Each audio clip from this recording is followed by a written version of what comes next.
அது மிகுந்த அதிர்ச்சி அளிக்கக்கூடிய ஒரு சம்பவம். காவல்துறையினரின் விசாரணைக்கு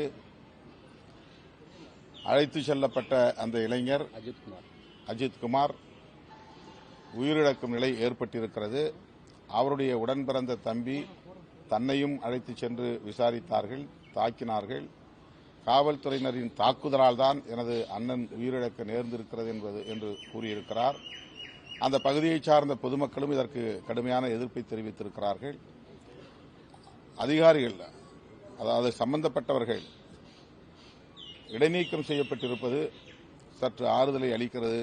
அதே வேளையில் அவர்கள் மீது உரிய சட்டப்படி நடவடிக்கை எடுக்க வேண்டும், கடும் நடவடிக்கை எடுக்க வேண்டும்.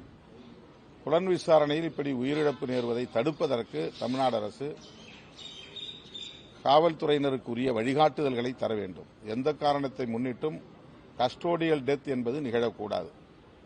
அதை அடுத்தடுத்து சம்பவங்கள் நிகழ்கிற போது நாம் சுட்டிக்காட்டி வருகிறோம்.